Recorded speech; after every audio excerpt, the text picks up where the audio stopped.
Elon Musk isn't just building rockets and cars anymore.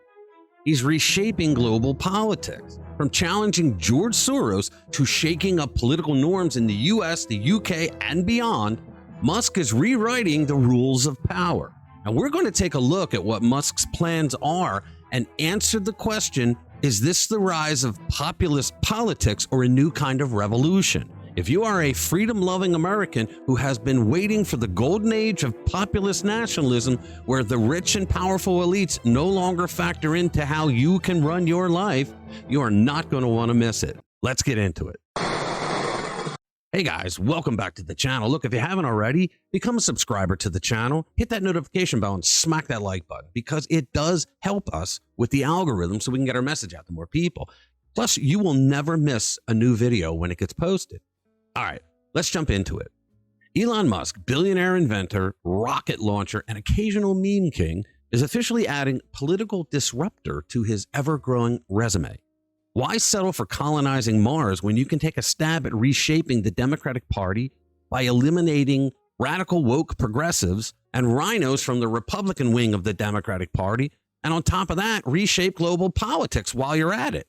Reports suggest Musk is eyeing a showdown with none other than George Soros. Yeah, Soros, the guy who has poured billions into left-leaning candidates worldwide who have caused nothing but poverty, pain, and crime everywhere his money goes. Musk, on the other hand, is rumored to be gearing up to fund moderate Democrats to pull the party back to the center.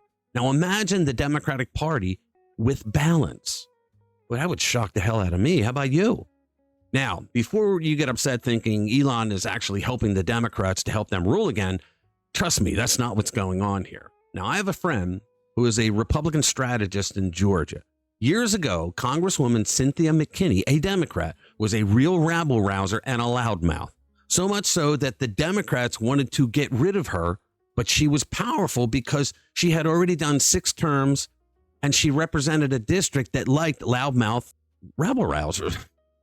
But her radical rhetoric and bombastic way that she ran her mouth from the floor of the House and elsewhere started to become a problem for the perceptions of the Democratic Party. Now, a Democratic counterpart to my friend reached out to him and asked for help. They wanted to know and keep it on the DL how he could help them get rid of her. Yeah, that's right. They wanted to get rid of her without anybody knowing that they reached out for help. Now, my Republican friend knew that they didn't want a Republican to defeat her.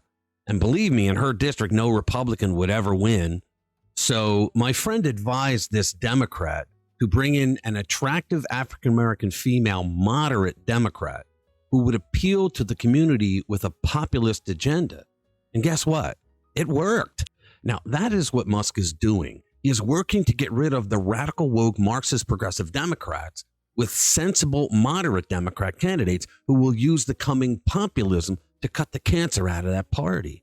Now, at the same time, he's doing the same thing with the rhinos in the Republican Party because they are just as much of a cancer as well. But here's where it gets wild.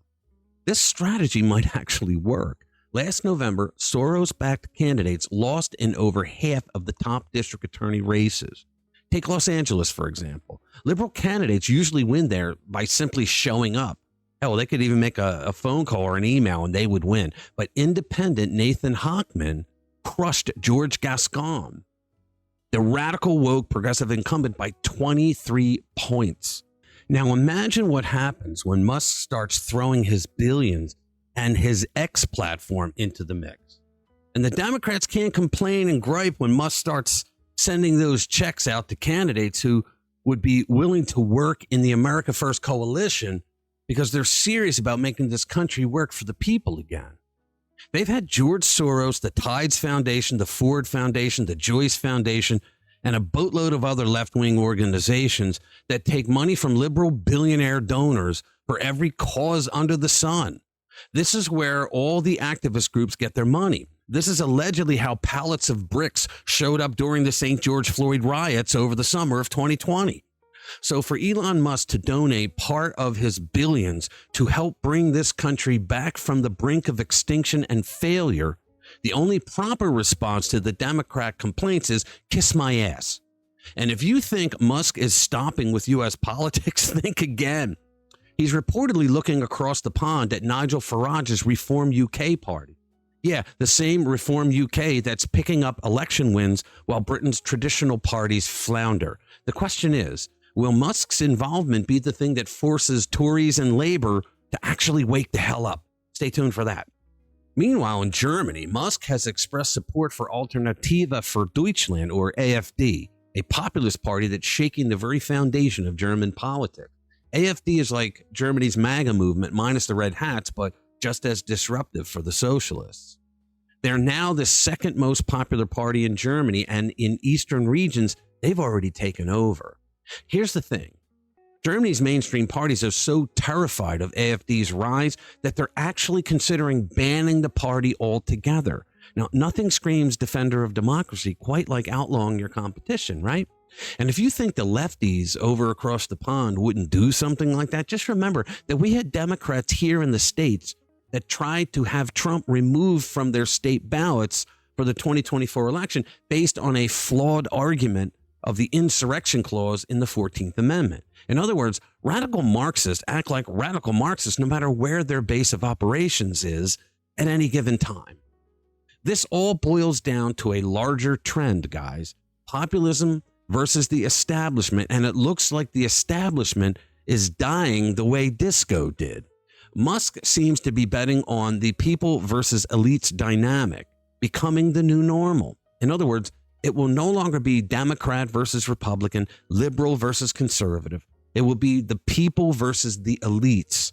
And this is an important battle, guys, because for too many decades, we had a small group of rich and powerful elites who thought that we were too stupid to run our own lives and our country, and that they would do things better than us. And for some odd reason, we all fell for it. And what did we get for this? We got never-ending wars, high inflation, manufacturing sector jobs shipped overseas, creating a class of forgotten men and women. Crime on our streets. College diploma is now equal to that of a high school diploma from the 1950s. And you know all the rest of the garbage that these elites gave us. From America to Europe, the old political order is crumbling under its own corruption, while a new voter-focused model emerges. The uniparty is dying, guys. It may take them some time to figure that out, but like everything else that's happened, we populists already see it. And it's only a matter of time before the other side catches up. Now, guys, it is our job to help the Elons, the Vivek Ramaswamis, and anyone else like them who are helping Donald Trump see his vision for America and the world come to fruition. Because under a populist nationalist system, everybody wins except those who hate what America stands for. All right, thank you for watching. Hit that notification bell if you want to be kept up to date with the latest in conservative news and politics. I'll see you in the next one. Spread the word. I don't cross my T's. I don't dot my I's. I won't say pretty please or speak in little while.